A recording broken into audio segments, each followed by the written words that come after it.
रहमान रहीम। अस्सलाम वालेकुम स्टूडेंट्स, कैसे हैं सब लोग। उम्मीद करता हूँ सब लोग खैरियत से होंगे। Welcome to my YouTube channel Falcon academy. जैसे कि आप लोगों को पता है कि इंग्लिश 515 की जो असाइनमेंट नंबर 1 है वो अपलोड हो चुकी है, उसका क्वेश्चन आ चुका है। तो उसका सोल्यूशन इस वीडियो में आपके साथ शेयर करेंगे।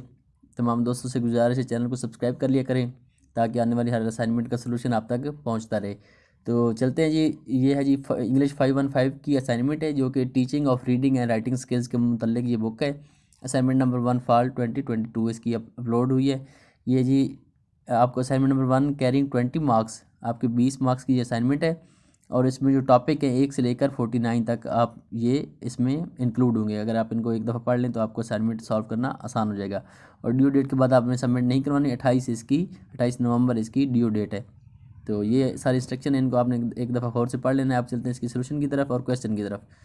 तो क्वेश्चन आपको दिया हुआ है, एक ही क्वेश्चन है और एक ही 20 नंबर का क्वेश्चन है कि आपको गौर से क्वेश्चन को समझे के imagine that you are teaching grade 10th English class. फ़र्ज़ करें कि आप इंग्लिश की जो क्लास 10th की इंग्लिश है वो आप पढ़ा रहे हैं, या आप 10th क्लास को आप इंग्लिश पढ़ा रहे हैं। Divide your class into small groups having 4 to 5 members in each group and make them read the short story. आपने क्या करना है कि आप अगर क्लास 10th को आप इंग्लिश पढ़ा रहे हैं तो आपने करना ये है कि आपने अपनी क्लास को 4 से 5 ग्रुप्स में डिवाइड कर लेना है और उनको आपने शॉर्ट स्टोरी पढ़ने के लिए देनी है। द नेकलेस, जो कि स्टोरी का नाम भी उसने दिया हुआ है। स्टोरी का नाम है जी द नेकलेस। ये एक स्टोरी है। आपने ये स्टोरी द नेकलेस जो है ना, ये आपने अपने स्टूडेंट्स को देनी है पढ़ने के लिए। और इसका लिंक भी आपको दिया गया है, आप इसको देख सकते हैं। ये वो स्टोरी है द नेकलेस। इसको आप एक दफ़ा पढ़ भी सकते हैं। इसको आप एक दफ़ा रीड कर लें। ये 5 पेजेस की स्टोरी है। ये आप पढ़ के फिर आपने करना क्या है जी, चलते हैं जी बैक टू क्वेश्चन। करना आपने ये है कि आपने ये स्टोरी उनको पढ़ने के लिए देनी है और उनको साथ बता देना है कि give them the story and inform them that after 30 minutes various aspects of the story such as theme and symbolism will be discussed.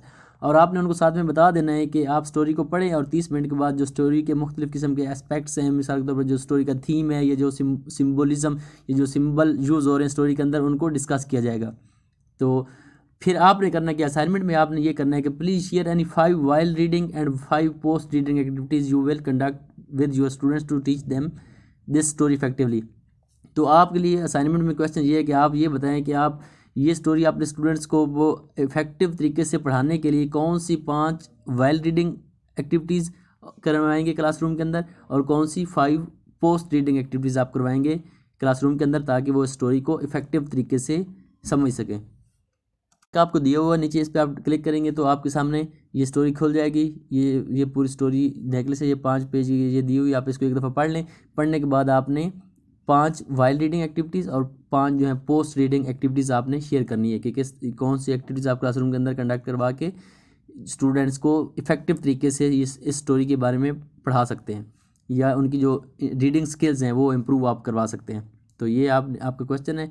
चलते हैं जी सोल्यूशन की तरफ। एक आइडिया सोल्यूशन आपके लिए दिया गया है। कोशिश करें इसको कॉपी पेस्ट नहीं करना, बल्कि अपनी वर्डिंग में इसको चेंज करके लिखना है कि वाइल रीडिंग एक्टिविटीज़ क्या होती है।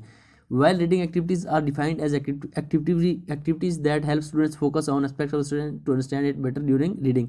वाइल रीडिंग जैसे कि लफ्ज़ी मतलब से ज़ाहिर है कि जो ऐसी एक्टिविटीज़ जो आप रीडिंग के दौरान करते हैं, जब आप एक टेक्स्ट को पढ़ रहे हैं या जब आप उस स्टोरी को पढ़ रहे हैं तो उसके दरमियान पढ़ते हुए आप जो एक्टिविटीज़ करवाएंगे ताकि वो स्टोरी अच्छे तरीके से स्टूडेंट्स को याद हो जाए और उनकी जो रीडिंग स्किल्स हैं वो इम्प्रूव हो जाएं। तो वो कौन सी आप 5 एक्टिविटीज़ पढ़ने के दौरान अपने स्टूडेंट्स से करवा सकते हैं। पहली है जी आइडेंटिफिकेशन ऑफ टॉपिक सेंटेंस। आपने उनको बताना है कि आपने जो टॉपिक सेंटेंस है उसको आपने आइडेंटिफाई करना है। उसके बाद जो जनरल मुख्तलिफ़ किस्म के कुछ जनरल और कुछ स्पेसिफिक आइडियाज़ स्टोरी के अंदर डिस्कस किए गए हैं, उनको ही पहचान उन्होंने करनी है, उनको आइडेंटिफिकेशन होनी चाहिए।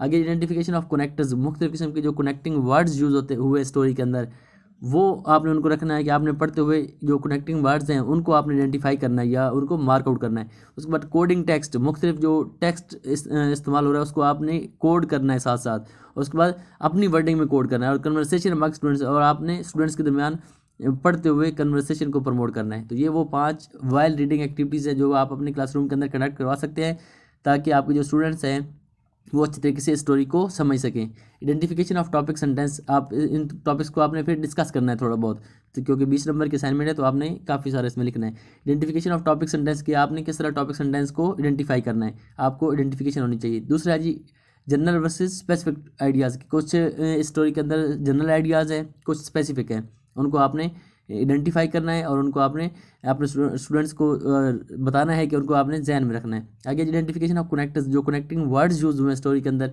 उनकी पहचान उनको होनी चाहिए जब जब वो टेक्स्ट को पढ़ रहे हैं, या जो नेकलेस जो स्टोरी है उसको जब पढ़ रहे हैं। उसके बाद कोडिंग टेक्स्ट का क्या मतलब है, जो स्टूडेंट्स हैं उनको जो मुख्तलिफ़ किस्म के टेक्स्ट जो यूज़ हुआ स्टोरी के अंदर, मुख्तलिफ़ किस्म की स्टेटमेंट्स यूज़ हुई हैं उनके बारे में अंडरस्टैंडिंग होनी चाहिए और वो उन चीज़ों को मार्क आउट करें और उनको अपने कॉन्टेक्स्ट के हिसाब से समझें चीज़ों को। तो कोडिंग साथ साथ उनको करते रहना चाहिए वाइल रीडिंग।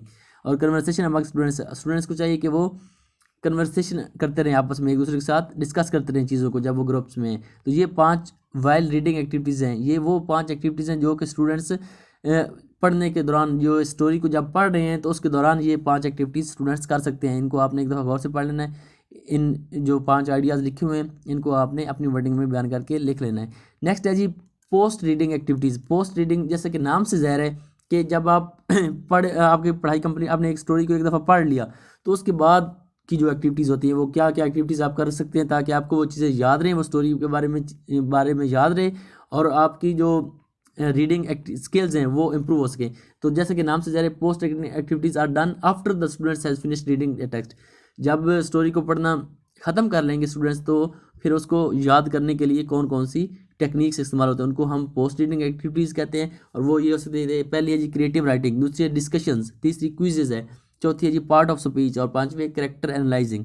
तो ये वो 5 पोस्ट रीडिंग एक्टिविटीज़ हैं जो कि एज ए टीचर हम अपने क्लासरूम में कंडक्ट करवा सकते हैं अपने स्टूडेंट्स की जो इंटेंसिव रीडिंग स्किल्स हैं उनको इन्हांस करने के लिए।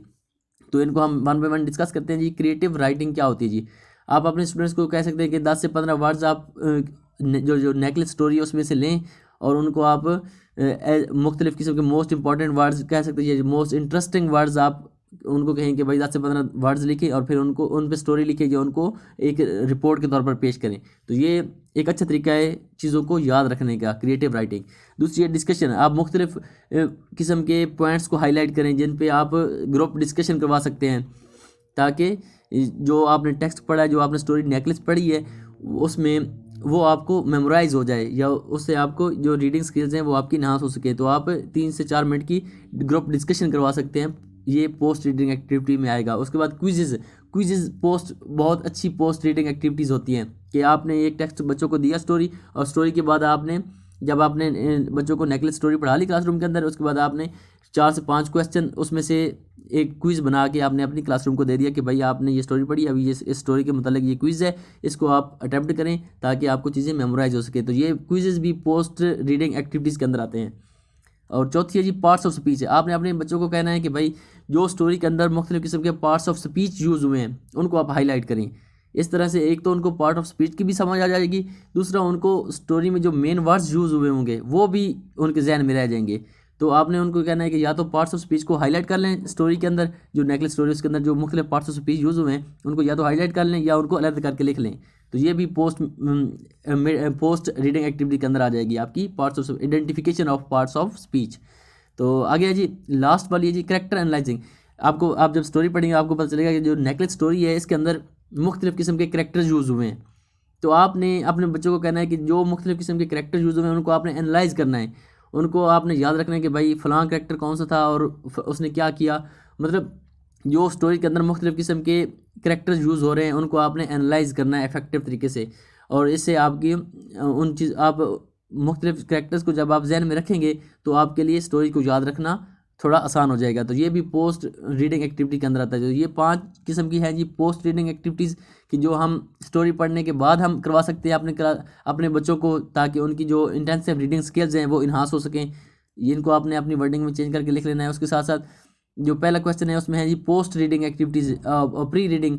एक होती है, 3 किस्म की एक्टिविटीज़ होती हैं, जैसा कि नाम से ज़ाहिर है कि एक होती है प्री रीडिंग एक्टिविटीज़। 3 किस्म की एक्टिविटीज़ होती है, एक प्री रीडिंग, एक पोस्ट रीडिंग और एक वाइल रीडिंग। तो प्री रीडिंग होती है पढ़ने से पहले, वाइल रीडिंग होती है पढ़ने के दौरान और पोस्ट रीडिंग होती है पढ़ने के बाद। तो ये आपकी सारी असाइनमेंट है। उम्मीद है आप लोगों को समझ आ गई होगी। अगर आपको कोई क्वेश्चन होता है तो कमेंट सेक्शन में ज़रूर पूछेंगे करें। अपना ख्याल रखिएगा। अल्लाह हाफिज़।